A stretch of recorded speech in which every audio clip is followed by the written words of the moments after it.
All right, so ready to tackle some serious philosophical heavy lifting. Excellent.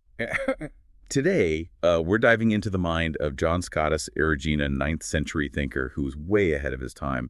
We've got excerpts from the Stanford Encyclopedia of Philosophy to guide us. And let me tell you, this stuff is dense. It certainly is. Eriugena isn't exactly light reading, but that's what makes him so fascinating. We're talking about a period when Western Europe was just beginning to rediscover the intellectual treasures of the ancient world.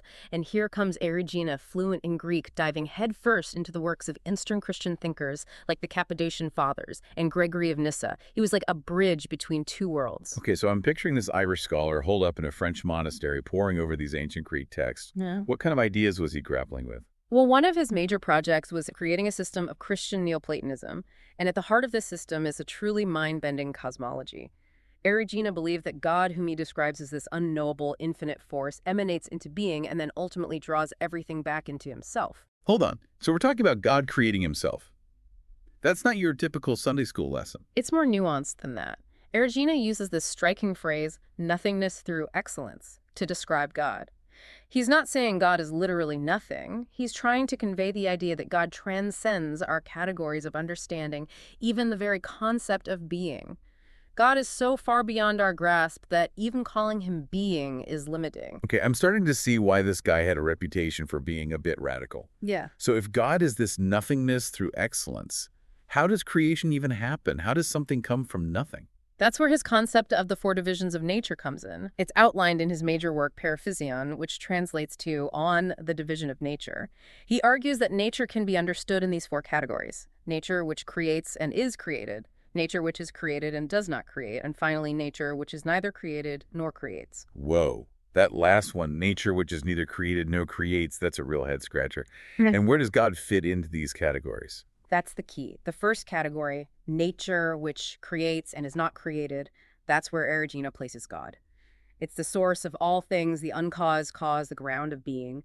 But remember, even this language is ultimately inadequate to describe the divine reality that Eriugena is trying to point to. Okay, so we've got God who is nothingness through excellence as the first division of nature. What about the other three? How do they relate to this idea of creation? Well, the second division, nature, which creates and is created, is where things start to get really interesting. Eriugena says this division represents the primordial causes, which are like the blueprints of all things existing eternally in the mind of God. Think of them as the archetypes, the perfect forms from which all created things derive. Okay, so it's like God is the architect and the primordial causes are the blueprints for the universe. Yeah. What about the actual stuff of the universe? The stars, the planets, the trees. Where do those fit in? That's the third division, nature, which is created and does not create. These are the created effects, the things we experience in the world around us. But here's the catch. Eriugena doesn't see these created things as separate from God. They are, in a sense, emanations from the divine expressions of the primordial causes. He's careful to emphasize that creation isn't a one-time event, but rather an ongoing process. So creation is more like a flowing river than a finished product. Exactly. Yeah. And this river flows from the first division of nature through the second and into the third. But it doesn't stop there. Eriugena envisions a return, a redditus, where all things ultimately flow back to their source, back to God. Okay, we've got God, the primordial causes, the created effects, and this idea of return. What about that fourth category you mentioned, the one that's neither created nor creates? Where does that fit into all of this? That's the ultimate destination, the final merging of all things back into the divine unity. It's where the distinction between creator and created collapses, where the river flows back into the ocean of God's infinite being. So it's like a cosmic dance with everything flowing out from God and then ultimately flowing back. That's a beautiful way to put it. And, this idea of the return of redditus is central to Eriugena's whole system. It's not just about individual souls going to heaven. It's about the entire cosmos participating in this grand movement of return to the divine source. My brain is definitely starting to feel the stretch here. But before we move on to the return, I want to circle back to those primordial causes for a second. You mentioned that they're like blueprints existing eternally in the mind of God. But does that mean they're static, unchanging? Or is there some dynamism to them too? That's a great question, and it gets to the heart of Eriugena's unique approach to Neoplatonism. He wasn't content to simply adopt Plato's theory of forms wholesale. He wanted to integrate it with his Christian understanding of a God who is not only perfect and eternal, but also dynamic and active. So he wasn't just borrowing ideas from Plato. He was wrestling with them, trying to fit them into his own theological framework. Exactly. And one way he does this is by emphasizing the relationality of the primordial causes. They're not just these abstract, isolated forms floating around in some ethereal realm. They exist in a dynamic interplay within the mind of God, and they also have this inherent outward-facing quality, this drive to manifest themselves in the created world. So they're both eternally present in God and constantly seeking expression in the world of created things. That's a pretty amazing balancing act. It is, and it reflects Eriugena's deep conviction that God's being is not static or self-contained.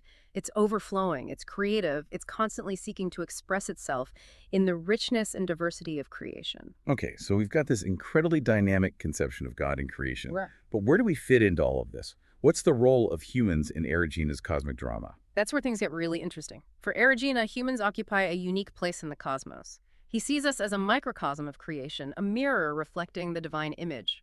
Remember that phrase, image and likeness of God? It's not just some poetic metaphor for Eriugena. He takes it very seriously.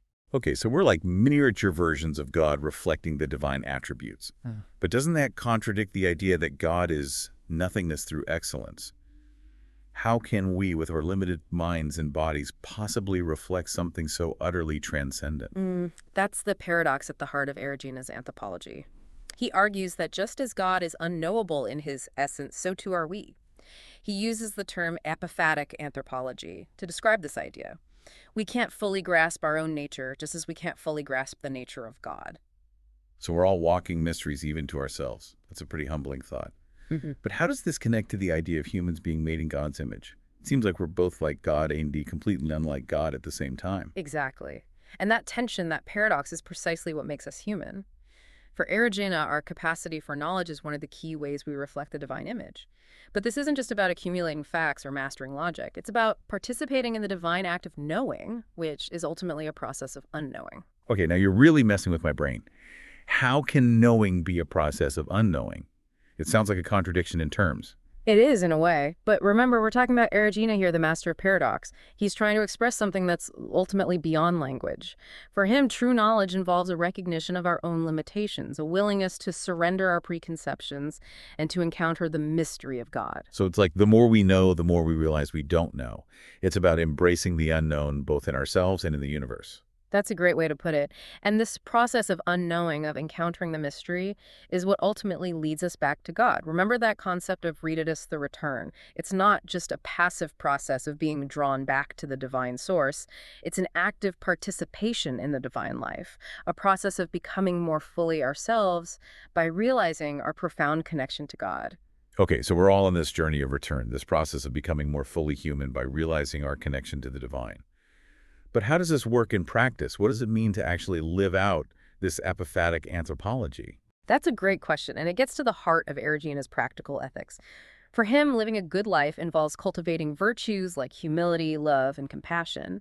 But these virtues aren't just about being nice or following rules. They're about aligning ourselves with the divine flow, with the movement of redidus. So it's not just about doing the right things. It's about becoming the right kind of person, a person who reflects the divine attributes in their thoughts, words, and actions. Exactly. And that transformation involves a constant process of self-examination, of recognizing our own limitations, of surrendering to the mystery of God and allowing that mystery to work in us. Okay, I'm starting to get a sense of the depth and complexity of Eriugena's vision. But there's one thing I still haven't wrapped my head around. How does Jesus fit into all of this? We've talked about God, creation, the return, human nature, but where does Christ, the incarnation, come into play? That's a crucial question. And for Eriugena, Christ is the ultimate example of redidus, the embodiment of the divine-human union. He uses these fascinating terms inhumanatio and incarnatio to describe this process. Okay, those are some big words. Break them down for me. What do they mean? Inhumanatio refers to the process of God becoming human, the divine word taking on flesh in the person of Jesus. But Eriugena also talks about incarnatio, which is the reciprocal process of humanity becoming divine.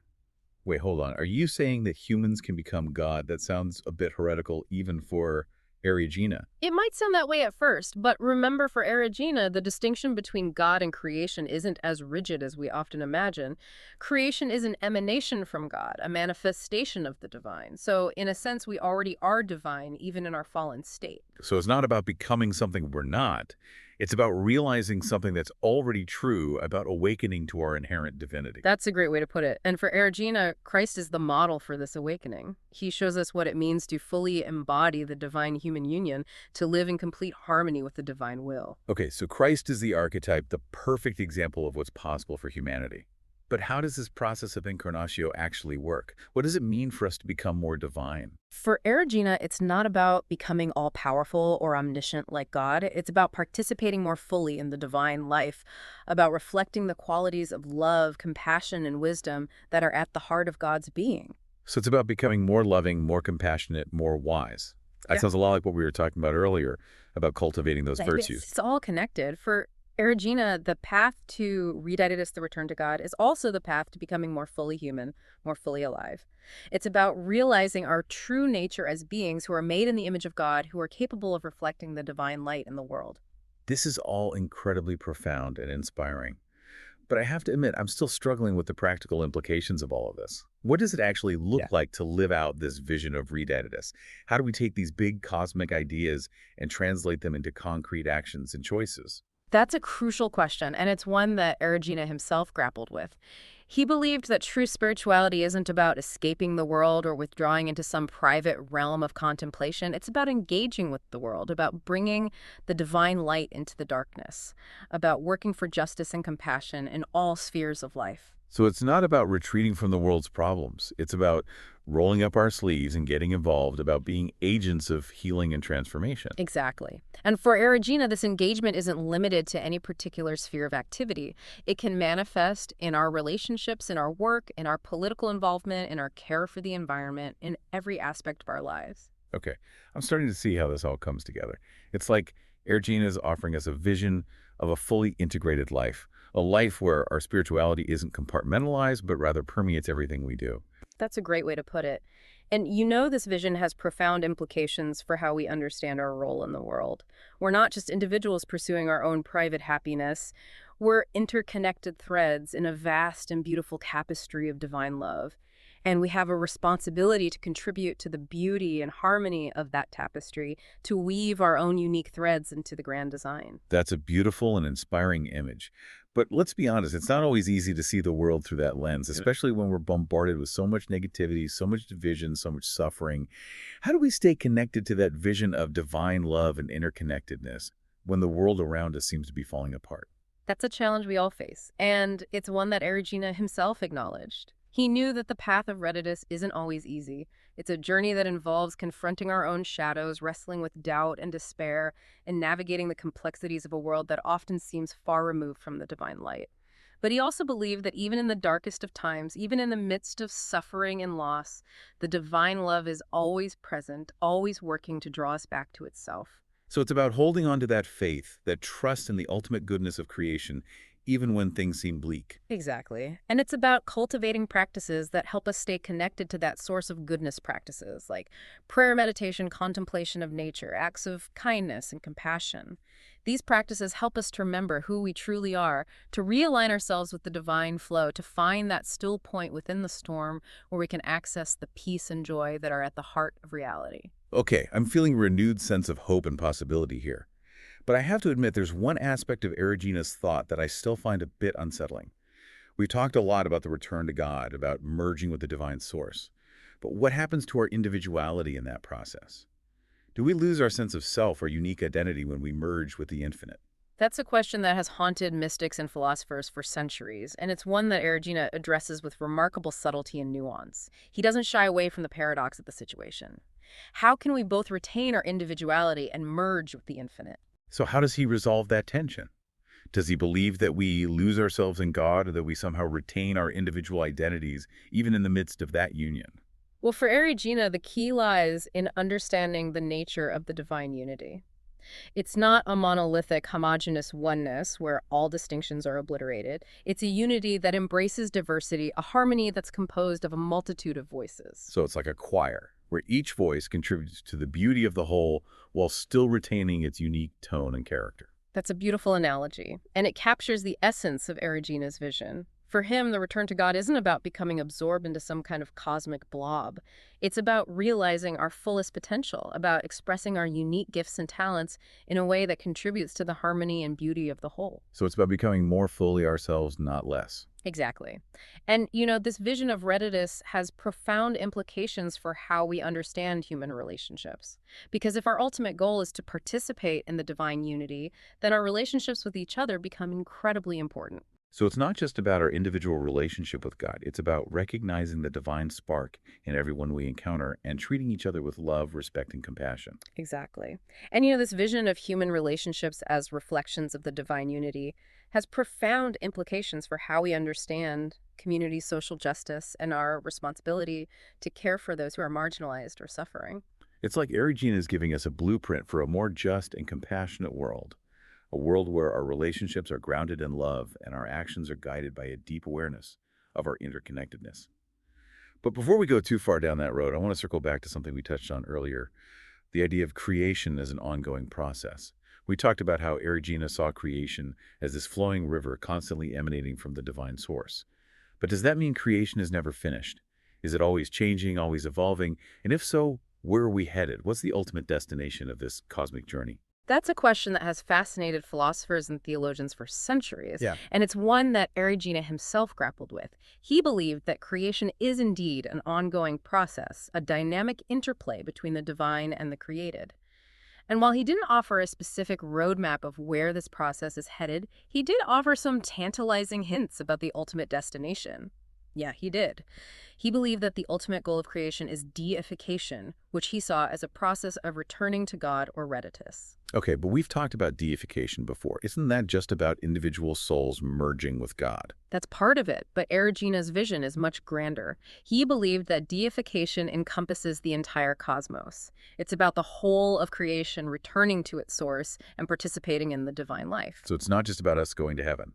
It's about the entire universe becoming divine. Precisely. He envisioned a state where the distinction between creator and created collapses, where all things are united in a perfect harmony of love and understanding. That's a pretty mind-blowing concept. Yeah. So what does that mean for us as individuals? Do we lose our sense of self in this grand cosmic union? That's a great question, and it's one that Eriugena wrestled with. He believed that in deification, we don't lose our individuality. Instead, we realize our fullest potential. We become more truly ourselves by participating in the divine life. So it's not about becoming absorbed into some kind of cosmic blob. It's about each of us shining brighter as we become more connected to the source of all light. That's a beautiful way to put it. And, this vision of deification has profound implications for how we live our lives. Okay, I'm all ears. How do we practically live out this idea of cosmic deification? For Eriugena, it starts with recognizing the divine spark within ourselves and in all of creation. It means treating every person, every animal, every plant with reverence and respect. So it's about extending that same love and compassion that we hope to receive from God to everything around us. Exactly. And it also means working to heal the brokenness of the world, to fight for justice, to care for the environment, to create a world that reflects the beauty and harmony of the divine life. So deification isn't just some abstract theological concept. It's a call to action, a challenge to make the world a better place. It absolutely is. And what's really inspiring is that Eriugena believed that we have the power to do this. He saw humans as co-creators with God, as beings who have the potential to bring about a more beautiful and compassionate world. That's a powerful and hopeful message. It suggests that even in the midst of all the challenges we face, there's reason to believe that a better future is possible. I believe there is. And, as we delve deeper into Eriugena's thought, we discover that this journey of deification, this process of cosmic transformation, is not something that happens in some distant future. It's happening right here, right now, in every moment of our lives. So it's not about escaping the world or waiting for some kind of heavenly reward. It's about finding the sacred in the ordinary, about transforming our everyday lives into a sacrament of love and service. Beautifully said. And Eriugena's vision of the world as a theophany, a manifestation of the divine, invites us to see every encounter, every experience as an opportunity to connect with the source of all goodness and beauty. It's a call to live with a sense of wonder and gratitude, to appreciate the beauty of the natural world, to cherish the gift of our bodies, and to treat all beings with compassion and respect. Well said. It's about recognizing that we are all interconnected threads in the grand tapestry of creation, and that each of us has a unique and essential role to play in the unfolding of the divine plan. This has been an incredible deep dive. Eriugena's ideas are certainly challenging, but they're also deeply inspiring and hopeful. They are. He reminds us that even in a world that often seems dark and chaotic, there's a deeper reality, a divine love that's always present, always working to draw us back to itself. And that's a message we all need to hear, especially in times like these. Well, that's our deep dive into the mind of John Scottus Eriugena. We hope you found it as thought-provoking and inspiring as we did. If you're eager to continue exploring, we encourage you to seek out Eriugena's work for yourself. It's a journey that's sure to challenge and reward you in equal measure. Thanks for joining us on the deep dive. We'll be back soon with another fascinating exploration of your sources.